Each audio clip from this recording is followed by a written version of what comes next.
Hello and welcome back to coverage here at GP Atlanta. I'm Marshall Sutcliffe in the booth with the Hall of Famer Paulo Vitor, Domino Rosa.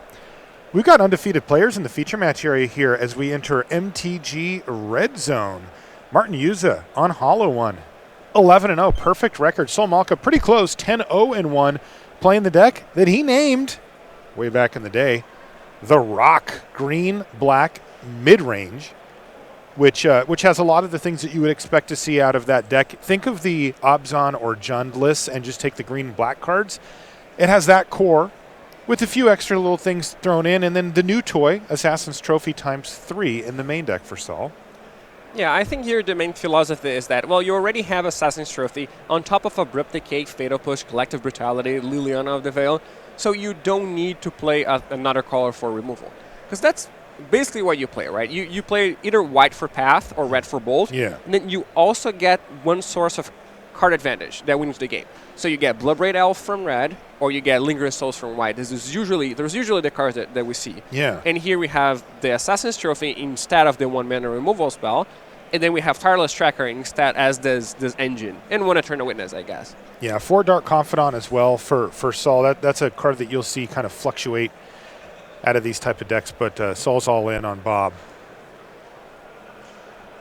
Yeah, and did you ever play with the Rock earlier on? No. I think my first contact with it was in Apocalypse.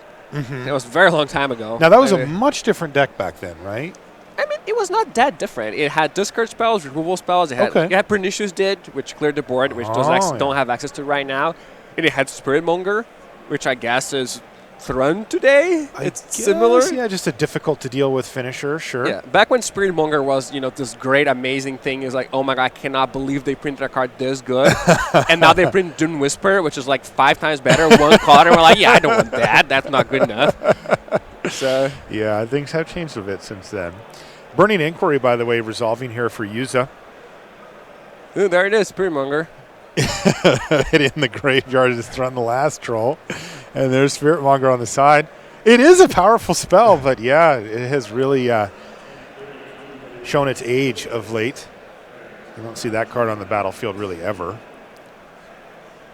I like it in Cube. It's not really good in Cube either really anymore. Bad in Cube too, but yeah. it is often present there. All right, let's see if this Burning Inquiry really did anything notable for our players. Well, there's a Bloodghast that got thrown into the graveyard, so that helps. Yeah, and for Martin. When we look at Martin's deck, you might be inclined to think, well, why is Martin playing Hollow One instead of one of the other graveyard decks that got new tools? Right, because he could be playing Dredge, he could be playing the Arclight Phoenix deck. I think the reasoning is that because he expected more graveyard hate, he wants the strategy that is better around it. So if you were doing your thing, if the opponent is not disrupting you, then Dredge is a better version of Hollow One, right? They're just better at that. They have more copies of the cards that matter. They are better at putting them in the graveyard. They're less random. In Hollow One, you can just not discard the right cards, and then you don't get anything to play. But Hollow One is a better deck when it has been disrupted. Like, if your opponent plays a Leyline of the Void, you can't win as Dredge. Like, realistically, you're not going to win. And Rest in Peace, you're not going to win. With Hollow One, you can. You can just put some Hollow Ones in play. You can play Flameblade Adept and discard some cards and win the game through that. You can burn your opponent out with Lightning Bolt. So you have other tools. So you're giving up some of the power for a little bit more flexibility. So it's kind of in the way between, a Nagra deck, like a Zoo deck, and a Dredge deck. So you have half the resiliency of Dredge and half the explosiveness of something like a Zoo and an Affinity, as opposed to being all the way like the Dredge decks. Martin Juza with a good turn here. He's now got Bloodghast, Tasigur, the Golden Fang, and Flameblade Adept on the battlefield against Sol, who has, well, nothing. Inquisition of Kozilek, not really what he wants to see here either. He's going to take away Lightning Bolt because, well, why put a Bloodghast in the graveyard for your opponent? Could just get that back anyway. And Overgrown Tomb go, but boy, he's going to take a beating this turn. Yeah, and I think this matchup is just really bad for Sol Malka because the idea of this Rock decks is to trade 1-for-1 and then get a good card left standing. Right? They pay a lot of discard, they pay a lot of 1-for-1 removal. And this plan is just really bad against Bloodghast, Flamewake Phoenix. Yeah, they just come cards back that anyway. just come back. How do you deal with this? So the Hollow One deck is both faster than you would like and more resilient than you would like. And either of those plans beat. Like right now, we see him, he's just losing to speed. Yes. Right? Martin just played a Bloodghast. Yeah, in he turn just 3. cast That's it. just not good, but it's still going to get the job done. But if he wasn't losing to speed, say he had 2 Fatal Pushes and something to kill that Tazigor, he would still lose to the Bloodghast coming back in a long game. He would still potentially lose to a Phoenix. So Martin is attacking him in 2 angles, and he's not really ready to answer either of them. And post-board, things change a little bit, right? Because he actually gets ways of getting rid of those Bloodghast and Phoenixes forever. But game 1, he just doesn't have it. I feel like we're going to get a chance to check out that post-board look shortly here because Solmaka has fallen woefully behind. He casts a Tarmogoyf. Yeah, it's Going to have to chump block here. well, how big is it? Yeah. Where is our Tarmogoyf die? There's Sorcery, Instinct. There's Creature. I don't believe there is land. Well, now there might be. Here's Goblin Lore. So I think it's currently a 3-4, but I could be wrong. So it's probably going to be a 4-5 after this.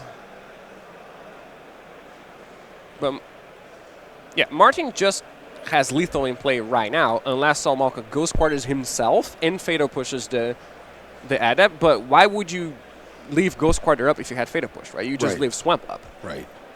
Because that's not going to change how Martin plays. Yeah, it doesn't allow him to kill anything he couldn't have killed anyway. Yeah. And we're going to see Saul use Ghost Quarter on one of Martin's lands, perhaps just to see what basics he has left or something like that. And that's going to do it. Martin Yuza takes down game number 1 in short order there. I mentioned that Saul is famous for creating the rock archetype / naming it. He's also had some good success. He's got 2 GP top 8s in his career. He top 8'd GP Orlando in 2014. But he also won GP Tampa way back in 2002. Okay, so Yeah. Florida. He likes Florida. Yes, he likes Florida. We're not too far from Florida here in Atlanta, but we'll see if that translates over for him or not. Yeah, and post sideboard, things do get much better for him. He gets, 2 Nihil Spell Bombs, 2 Surgical Extractions, which, combined with his already 3-minute Scavenging Uses, which are often a bit slow in game 1, or they're not fast enough to disrupt the cards. But once you add in those other cards, then they become good. He has 2 Kalida's Trader of Gad, which is a card that is very hard for Martin's deck to beat. Yeah, really good. If it gets going. Like, Martin has no way of killing a big creature, I don't think. Yeah, 4 toughness, pretty tough for Yuza's deck. And when Damnation, which, isn't normally great versus the Bloodghasts, but does work if you're exiling the Bloodghast type cards. And Martin for himself doesn't have much. He has 2 Fatal Push that he could bring in. Those kill Scavenging Ooze and Tarmogoyf. And they do kill Kalidas if you manage to put something else in the graveyard. And he has 2 Liliana of the Veil that might also come in. But I think, mostly for himself, Martin wants to keep his deck streamlined. He doesn't want to dilute it too much. Martin has an interesting deck building difference here. That he's playing 2 Tazigor the Golden Thing and 2 Gurmag Angler. And most of the lists that I've seen either play 3 Gurmag Angler or 4 Gurmag Angler and no Tazigor. Yeah, that's what I've seen too. The heavy preference for the Gurmag Angler. Yeah, and the thing is that Gurmag Angler is, well, it matches up well against Tazigor. So if you expect other people to be playing Angler, like if you think they're playing Hollow 1 or if you think they're playing Death Shadow, then you don't want to be running your 4/5s into their 5/5s. But if that's not the case, then Tazigor is still pretty good, and it doesn't get hit by Cast Down, which is a card that is primed to target your Gurmag Anglers. Though it does target Hollow 1 anyway, so it's not like you're blanking it. Mm-hmm. But yeah, I think it's an interesting. I'll have to ask him after why he chose to. I don't even have a horse in race. I don't know which one is better, but Sure. he has to have a reason to go against the flow. Yeah, right? for sure.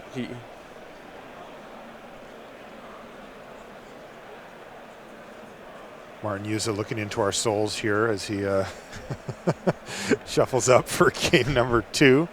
Does he know that he's looking at us? I don't know. What is he thinking about? I don't know. Maybe he's thinking, I should have played more Gurmag Anglers. Yeah, that's possible. Now he draws 2 Tazigors. And so yeah, what else can we see about those players' decks that are interesting? Not much. I think, in Soul Malka sideboard, we also see, 2 Fulminator Mages, 1 Ghost Quarter, which complement. Now that you have Assassin's Trophy, you can actually attack the non-basics pretty well, which you couldn't really before. Like, before your best hope was to play Fulminator Mage and Surgical Extraction together, because you would give them enough time to find the missing Tron pieces anyway. But now you have so many ways of destroying a non-basic that you actually have a better shot against decks like Valakut or against decks like Tron than this deck has traditionally have.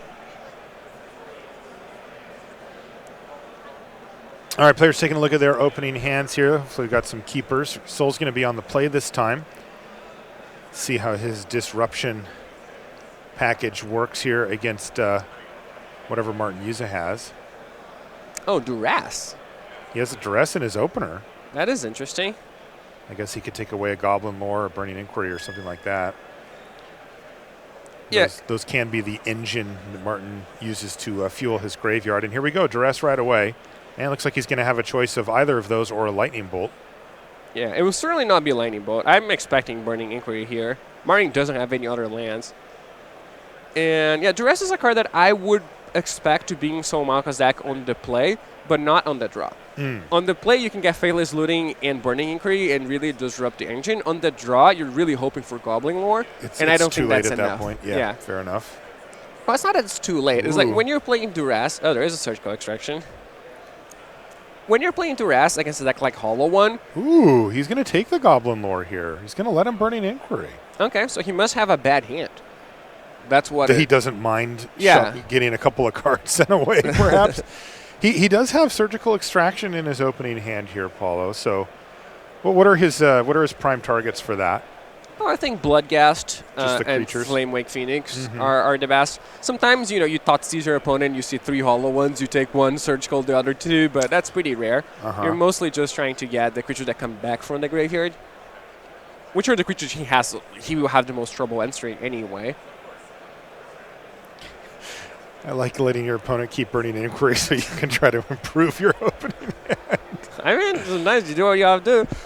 It is very weird because the cards do, basically the same thing.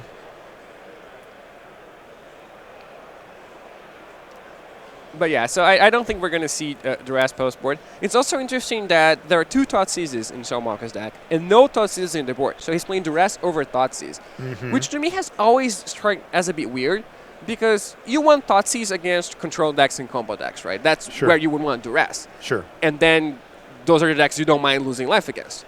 So why don't you just have Thoughtseize? Well, at least you can get a Snapcaster Mage or a Scrapjaw or a Primeval Titan on the other hand. Right, it's not like you're going to play against a deck that will rush you, and then the 2 damage is going to matter. The answer is probably because of Burn. I think Burn is the one deck that you would want this type of effect against, but would not want to lose 2 life. Like, that's the only one, I think. So that's probably why we saw cards like, Spell Pierce and Spell Snare in the sideboard of decks that could be playing Thoughtseize, like Fairies.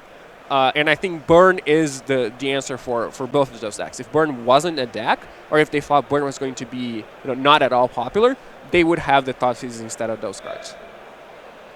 Burning Inquiry resolving here for Martin Yuza.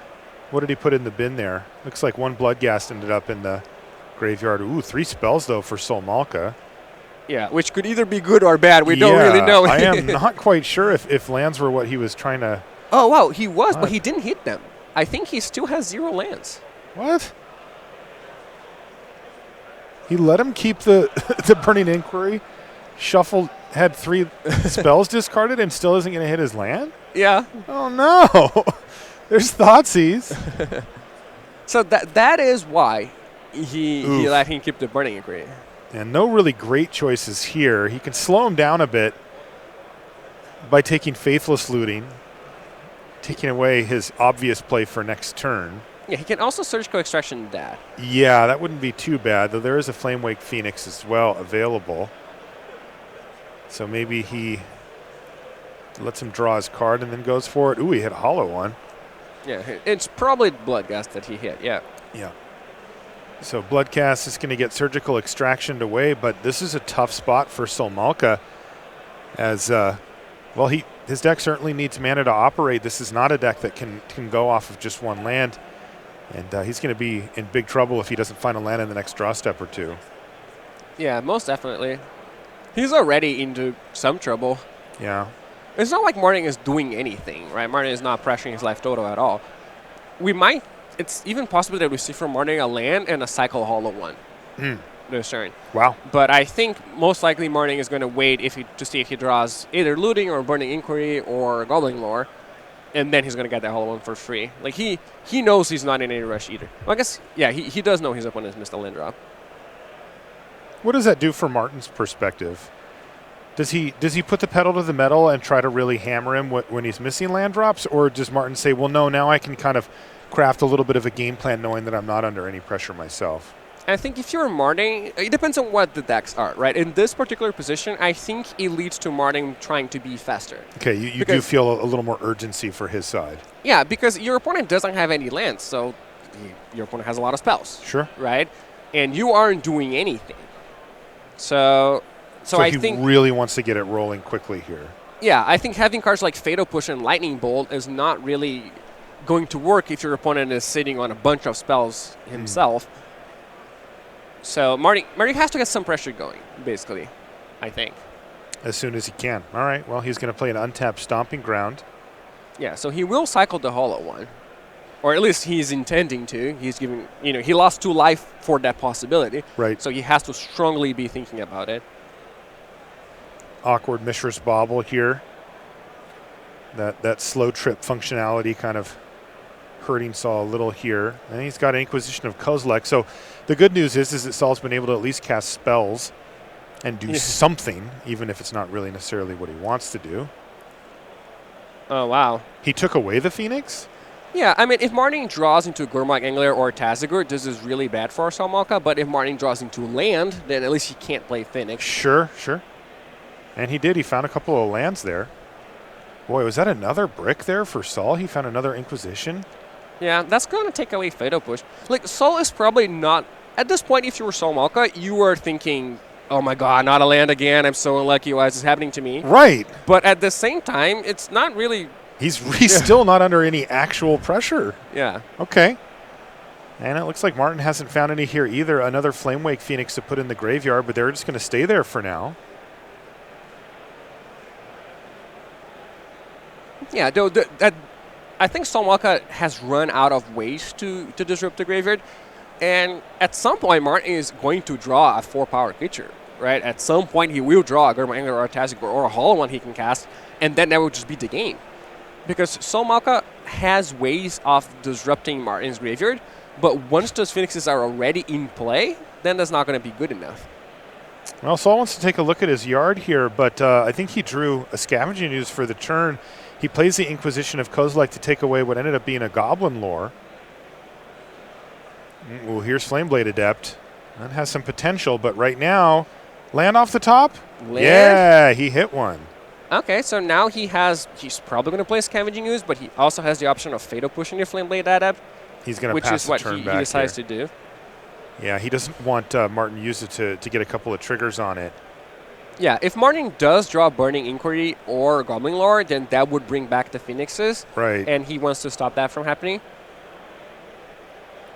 So Saul's going to use his Fatal Push, though, to take no damage at all this turn to just kill the Flameblade Adept. And has Martin Yuza found some way to get a big creature? No, he hasn't. He passes the turn back, and Saul may have life left.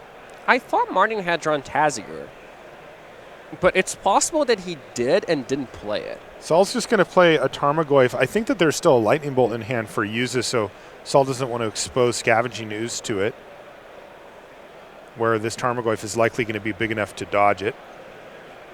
Oh, yeah, that is true. He does know about the Bolt. Yeah. But Fatal Push in hand for Martin Yuza takes care of the Tarmogoyf anyway, and there it is, Tasigur, the Golden Fang. Yeah, so this is a pretty interesting play. Martin had that Tasigur last turn. That's what he drew, I believe. At least that's what I thought he had drawn, and he played it now. So, and he could have played it, and he chose not to, and that is because his opponent had 2 mana to cast Assassin's Trophy. And if Martin plays the Tasigur and gets his Assassin's Trophy, he cannot return his Phoenixes. So this is a spot in which Martin is being conservative. He knows that his opponent is stuck on lands. He's not going to be able to keep 2 mana up forever. His opponent is going to have to do something, which he did. He just played a Tarmogoyf. And that is going to be your window to bring back your 2 Phoenixes. And once that happens, you don't care if the Assassin's Trophy or Tazgord anymore. You already brought back the Phoenixes. So I think this is a really good play from Martin. The only downside being a card like Thoughtseize from Sol. Yes, or, surgical extraction on the Phoenixes that wasn't there before. So there is risk. But I think, Sol is more likely to have Assassin's Trophy than those cards, I think. If he had surgical, he would have surgical the Phoenixes or something anyway. Or the Fateless Looting. Sure. I think at that point. Sure. And if he had Thoughtseize, maybe he would have cast that instead of casting one of the Inquisitions, or in a turn when he did nothing. And so the card that he's most likely to have stuck in hand is the Assassin's Trophy.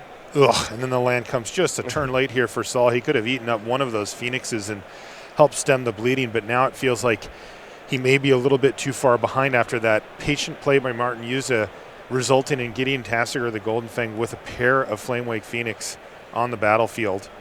And Sol just has so much to try to come back from at this point. Yeah, and Martin doesn't even have any creatures.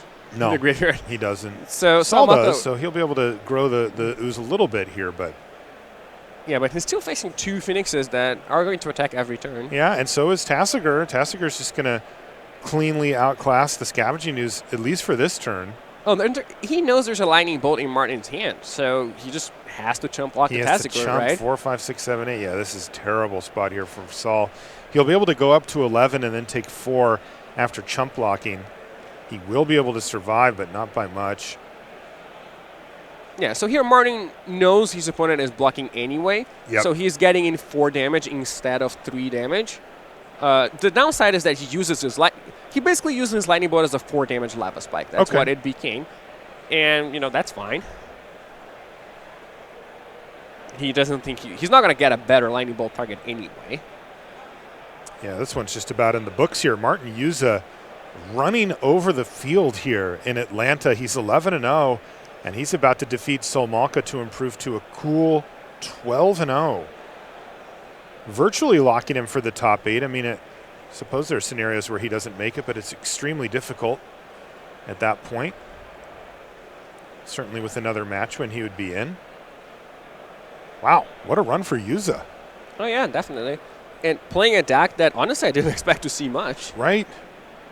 Right, because I assumed people would just be, the graveyard people would be drawn to the new toys, basically. And there are a lot of new toys for graveyard decks.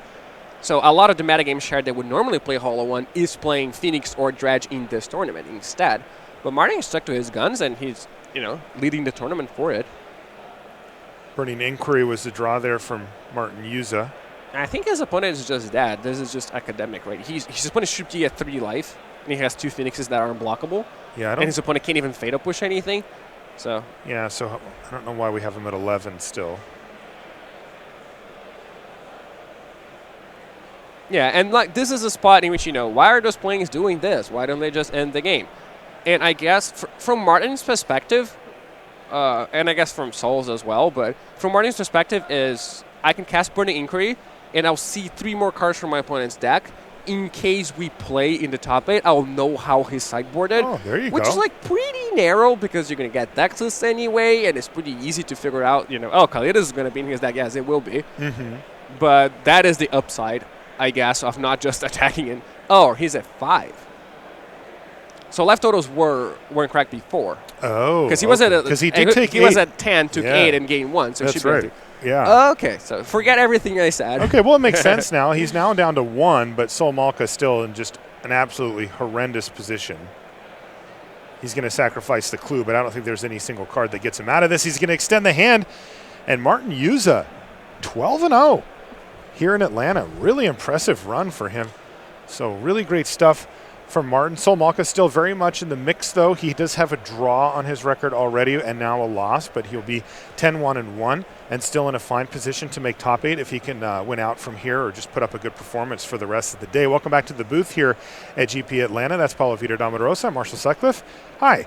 We are watching Modern. We've got a bunch of different decks in our feature match area today. We're going to take a short commercial break now. When we come back, we'll have Time Walk here from Atlanta. Don't go anywhere.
Hey there, welcome back to the booth here at GP Atlanta. It's Paulo Vitor, Dominic Rosa. I'm Marshall Sutcliffe. Thanks so much for coming along. For coverage of Modern, we're watching this round. We've got Time Walk Magic coming up for you. And in the feature match, we've got Jacob Nagro.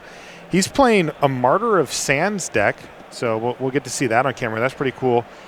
Against Yidong Wang, and he is on Dredge. Let's head on down. It's time for Time Walk here from Atlanta.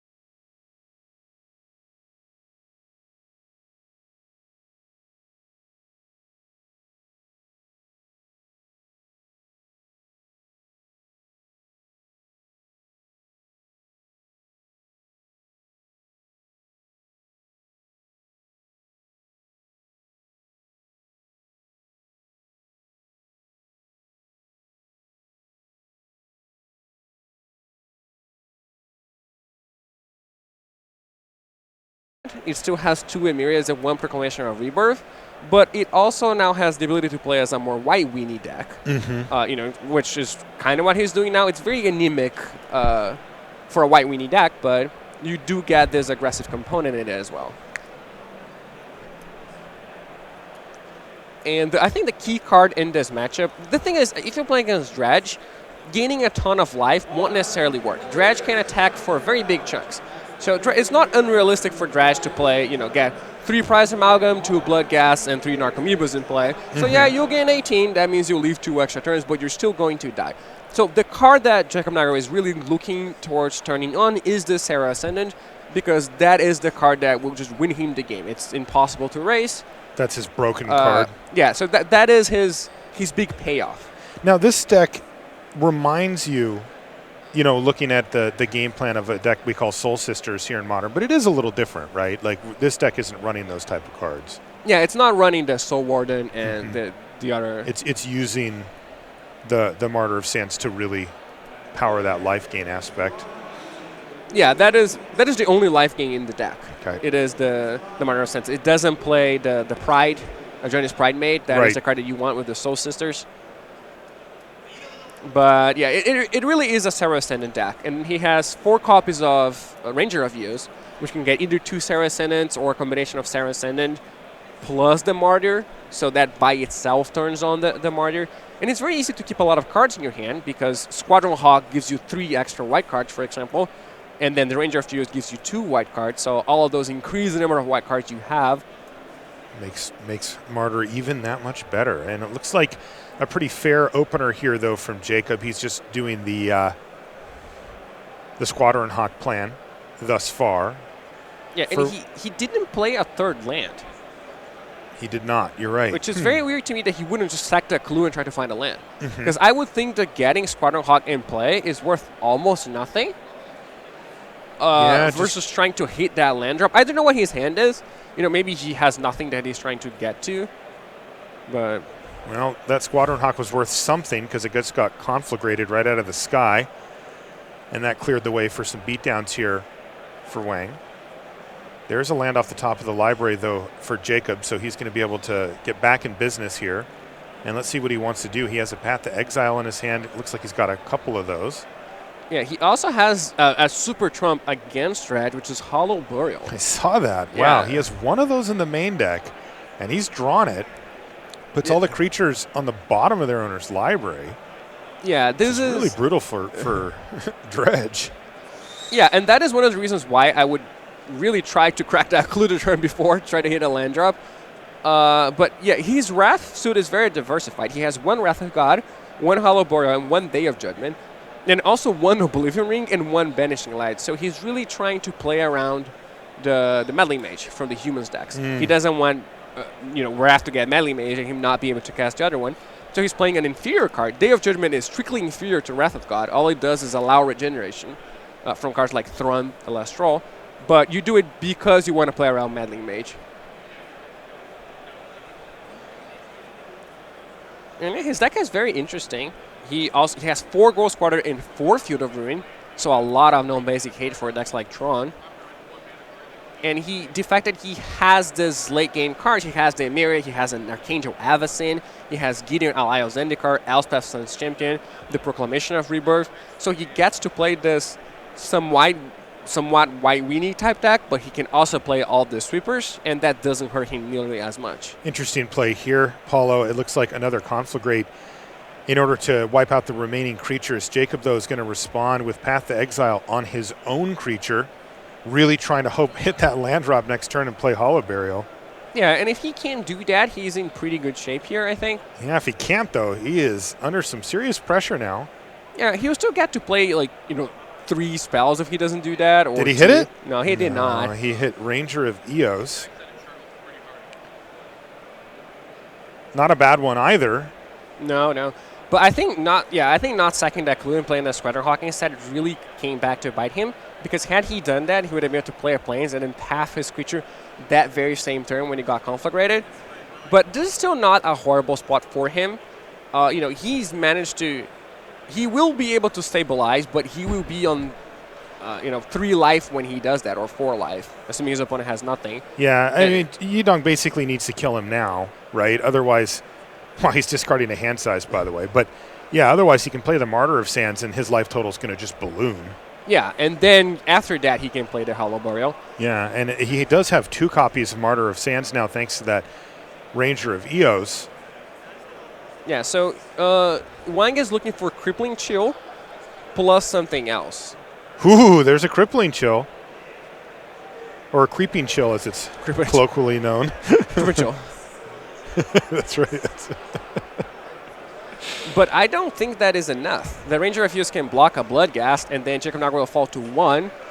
Then he can play 2 Martyrs, but he'll be facing a lot of damage, but he'll gain so much life that it won't matter. So much life. His hand is 7 white spells. Yeah. And he's drawing a card next turn, too. Now, if he hits Bloodghast, he wins, right? That is what he's trying to hit. Or more Crippling Chills. That's right. Jacob down to 5, so a Bloodghast would have haste. No. Nope. Brick City. I'm not a rebuy.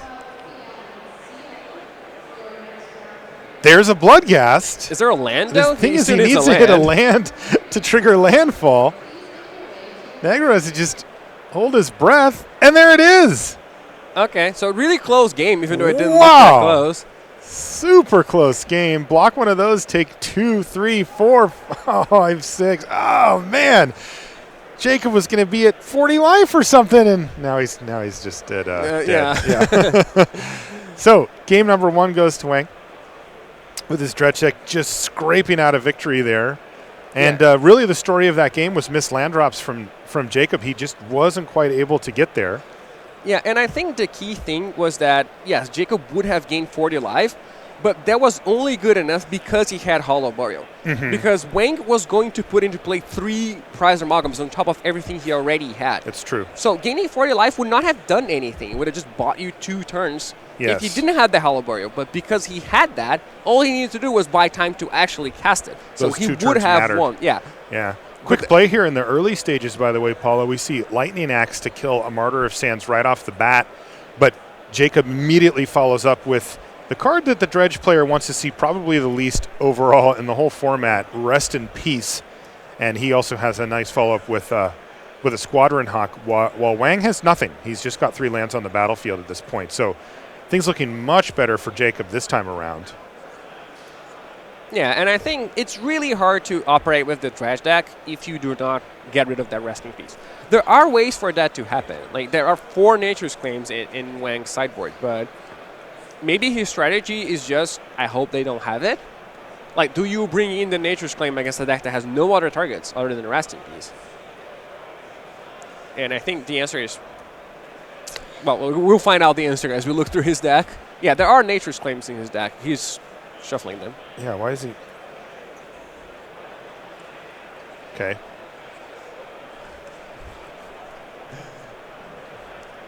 Yeah, and Jacob doesn't have much going on either. He has, I think, 2 cards in hand. So if one can just play a Stinkwood Imp, that would be enough to stop all the aggression, the feeble aggression that Jacob's mustering.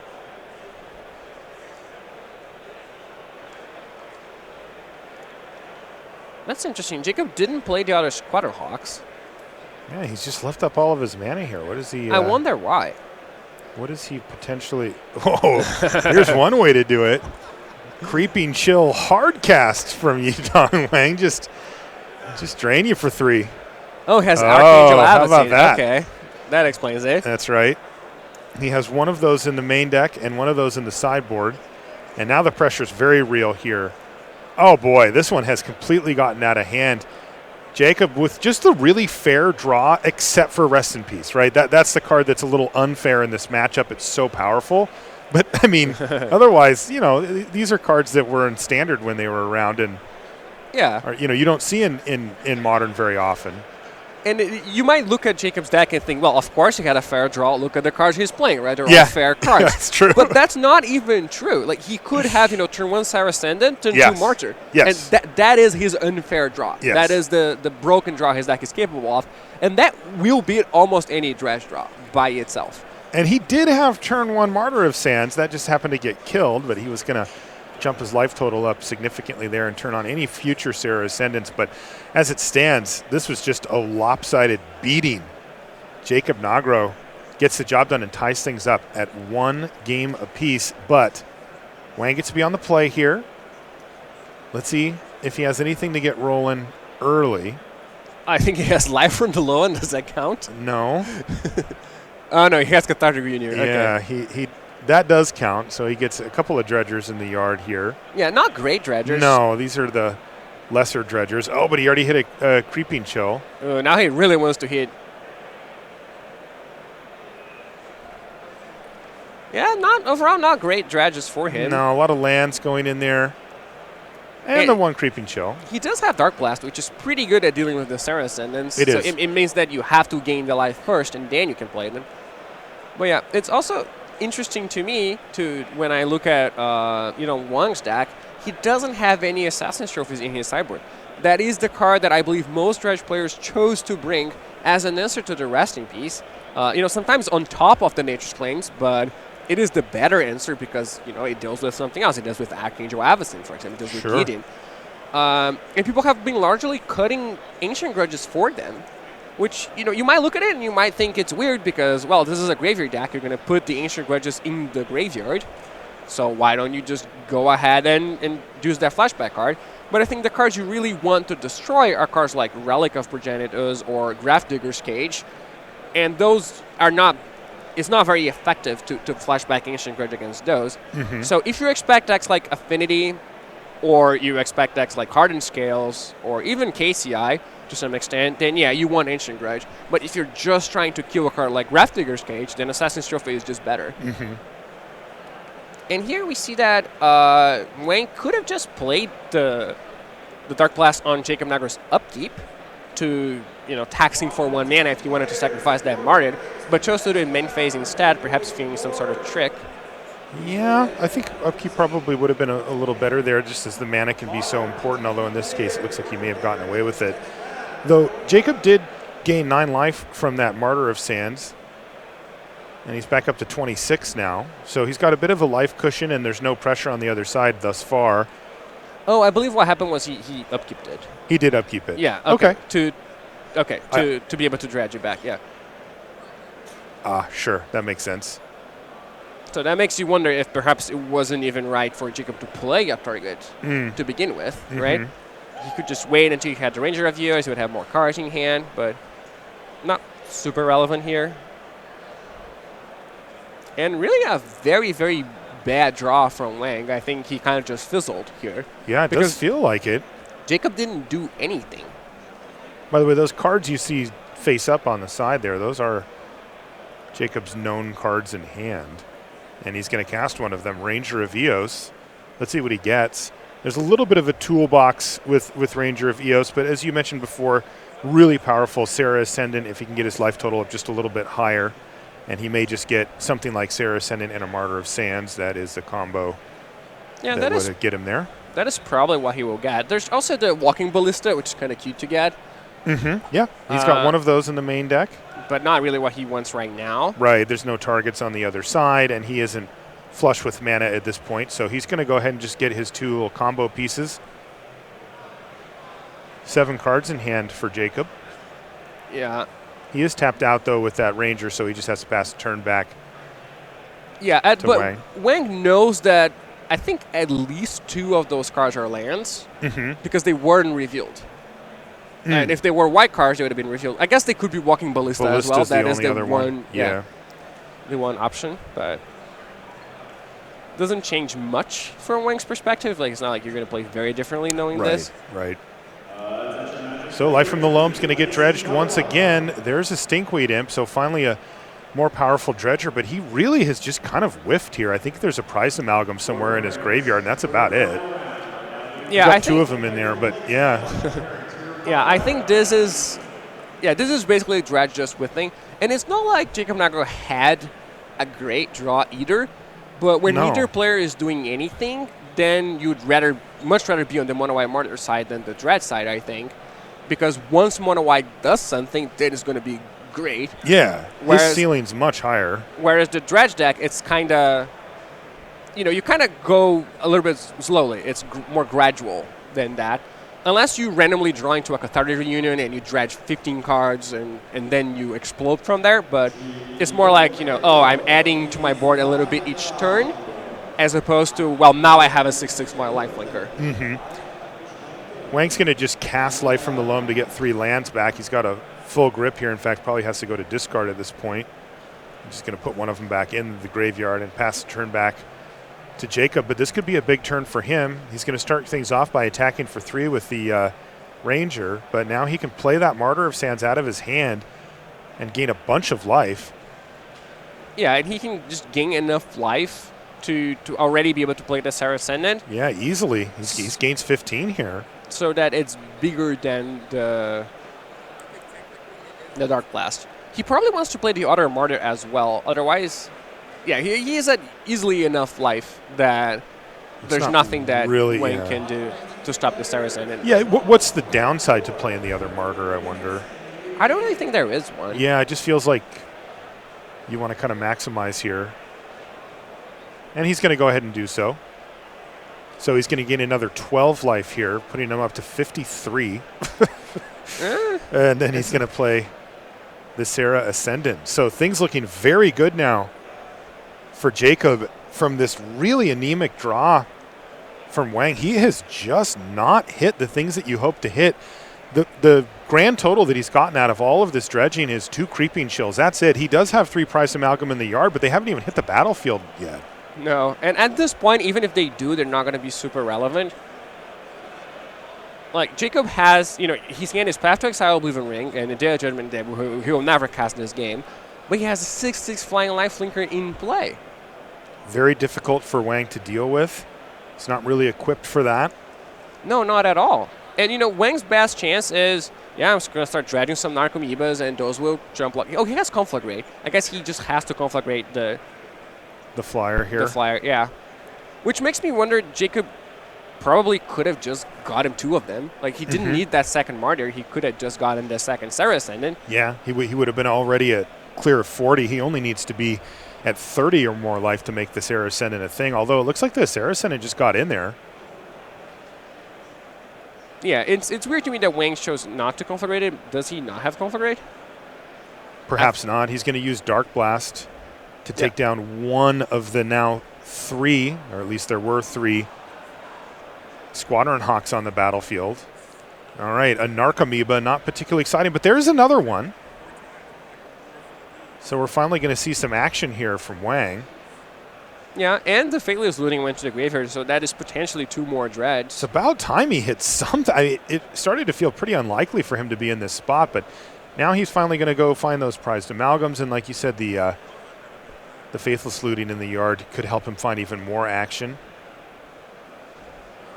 Boy, it took him a long time to get the motor running here, though, against Jacob. And while Jacob's draw wasn't particularly good, as you noted earlier, it was fine, and he's been able to just cast his spells and kind of do his thing. And look at this board state he's assembled. He's also at a cool 56 life somehow.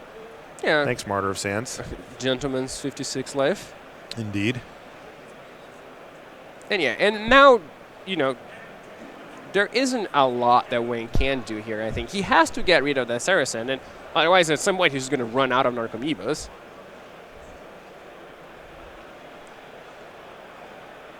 Well, he can combo a Lightning Axe plus a Dark Blast, but he's not even drawing that many cards. So it will be very hard for him to draw the Lightning Axe. And there's the Conflagrate. Okay, Conflagrate in the yard now for sure. And yeah, now Jacob is in a spot where he might actually cast the Deogen. Man, if his opponent goes Conflagrate, kill your Sarah Ascendant, and then bring back 3 Prize Amalgams, suddenly he is not looking that great anymore. And we know that Wang has been kind of setting up for this Conflagrate for a while, partially at least by casting the Life from the Loams on prior turns. He's got a lot of action here in his hand. He's got 7 cards. Yeah, that's what happens when you don't cast a spell the entire game. Yeah. Right, he's been holding up just for this moment. That's right. It's your moment. And he can put a pretty big dent in the board here of Jacob.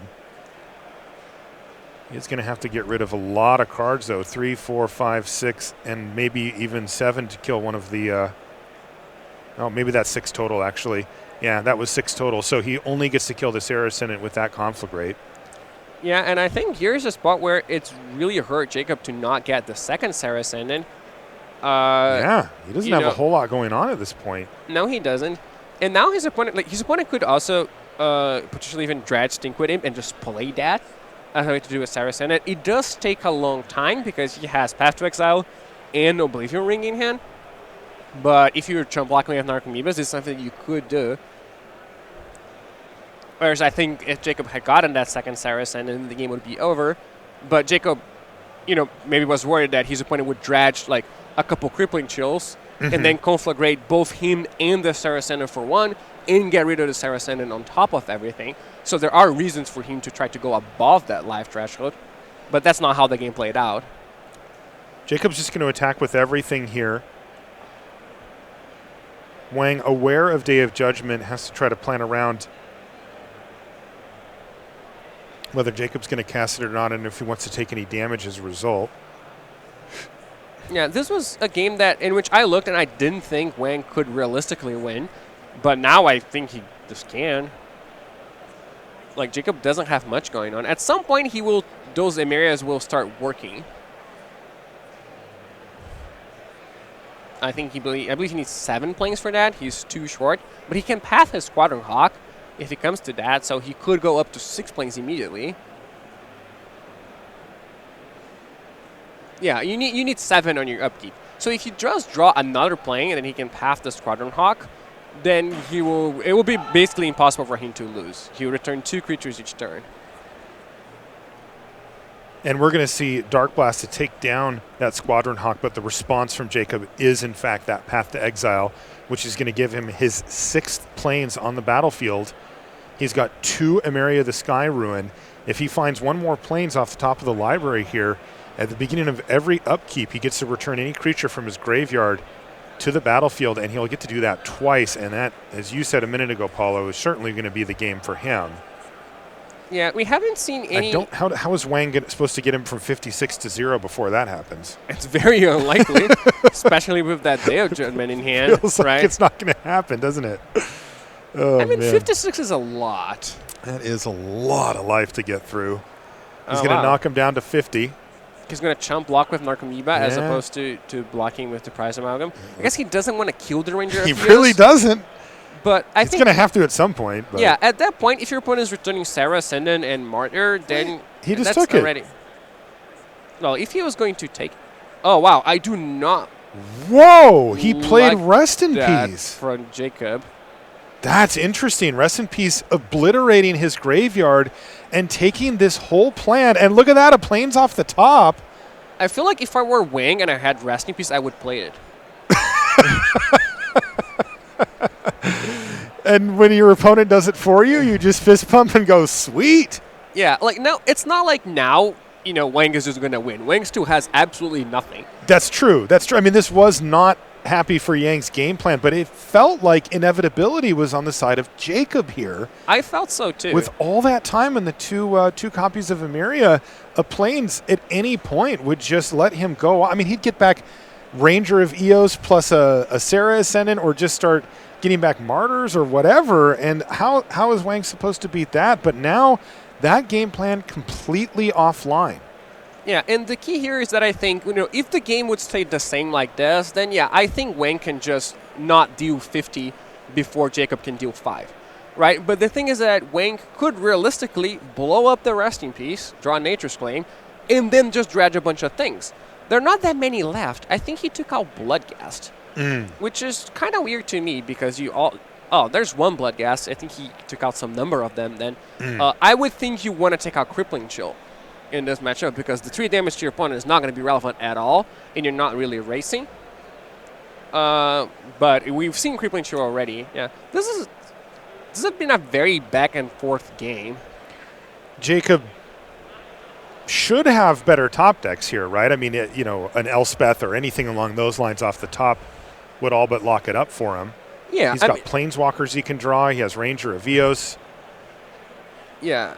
Ranger of Eos, Planeswalker, Serra Ascendant, all win the game on the spot for Jacob, I think.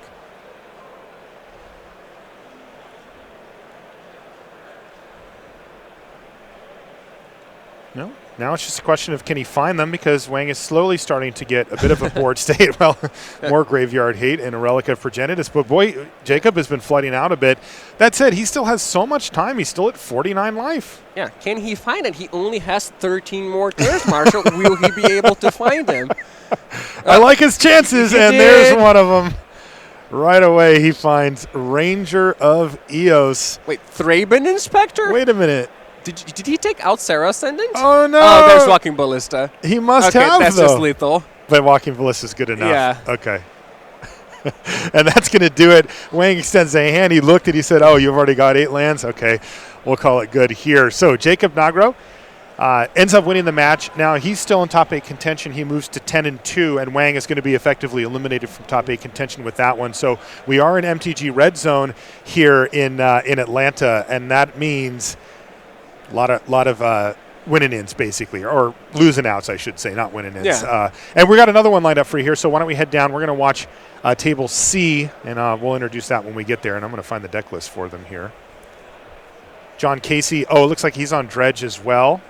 What in the? White-black zombies? White-black zombies. Let's take a look here at what Julian's working with. Bloodghast, Dread Wanderer, Gravecrawler. Yeah, Tide Hollow Sculler. This is... Ooh, Forest Smuggler's Copter. I like that. Ooh, I like that too. So yeah, this is a zombies deck. Kind of in the same way that Yuta Takahashi's deck was a fairies deck. It does have zombies and zombie synergies. It's not your Lord of the Dead type deck. Right. You're not going to swarm the... It's not Liliana's Mastery deck like you see in Standard, but it does have Gravecrawler. That is the big zombie synergy with it. This is a cool deck. Yeah, it most definitely is. Yeah, this is black-white good stuff with a little bit of zombie sub-theme going on. He's got Collective Brutality, Fatal Push, Inquisition, Lingering Souls, of course, one of the big draws for playing white and black in the same deck. And as you mentioned, I really like seeing a Smuggler's Copter, and he's got 4 of them. Yeah, that is a really powerful card. That I've seen it been playing in Fairies too. And speaking of Fairies, and even in Merfolk, I've seen that card. Yeah, it's interesting that we've seen so many Graveyard decks in this tournament. It really seems like Graveyard is the most important resource for players in Modern right now. And then you have all the variations from, Dredge that cannot win if you disrupt the Graveyard at all, to a point where the Amiria player with 6 planes will still play the Resting Piece just because he knows that it's so hard for the deck to win through it. 2 decks like Hollow One and Phoenix and these white-black zombies that rely on the Graveyard in some way, but aren't completely cold to a Graveyard hate. Like decks like, Death Shadow, we've seen that too. Those decks also use the Graveyard. So, which is why we've seen so many Resting Pieces, so many Leyline of the Voids. There are 4 Leyline of the Voids in Julian Bertot's deck. He might need them because he... well, there's some serious dredging happening early here for John Casey.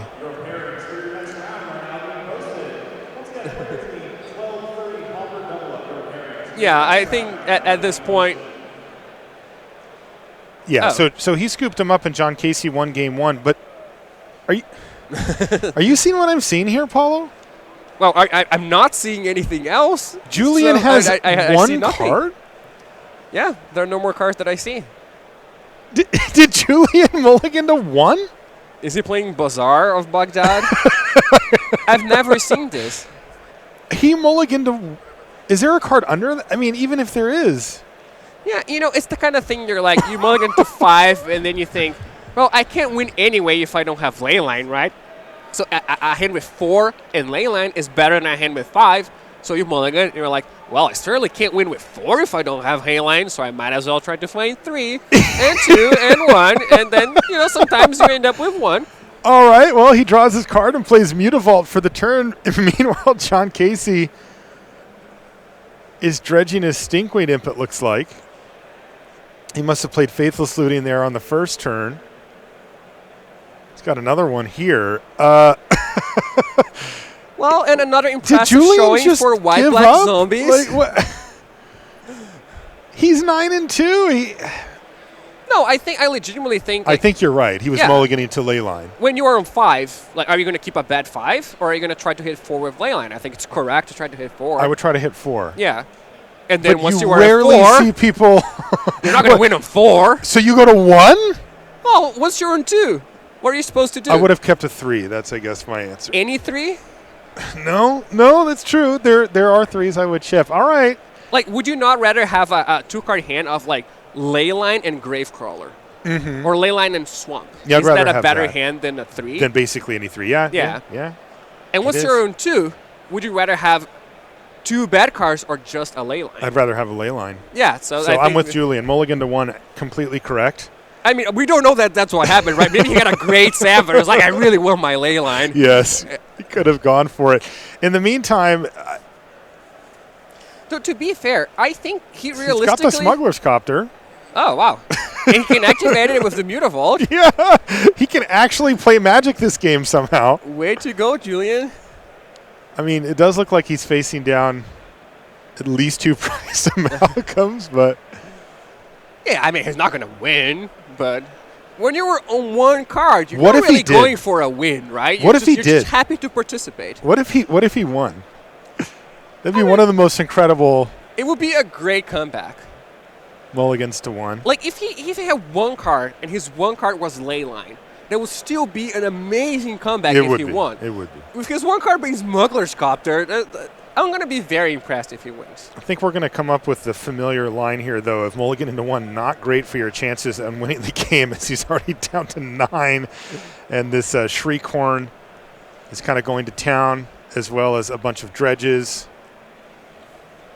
Well, there's another prized amalgam.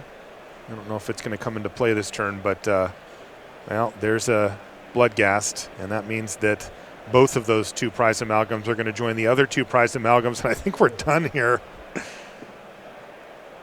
Ooh, attack. Yeah, fire it up. Don't give up, Julian. He wants to block. That's what it is. Okay. I mean, he is facing lethal, but Yeah, I mean, you he want had to a go good down run. swinging. Okay, so Mulligan to 1. we've seen Dredge win, we've seen Dredge lose. I mean, that is the nature of Dredge, right? Sometimes your That's deck right. is so powerful that your opponent has to mulligan for their hate cards, or they can't win. That's and true. sometimes they don't fight them. That's true.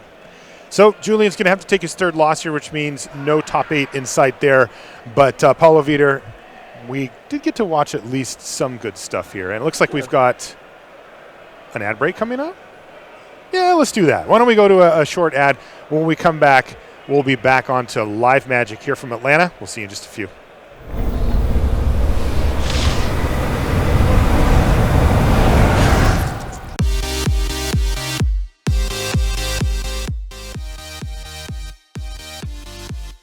So my favorite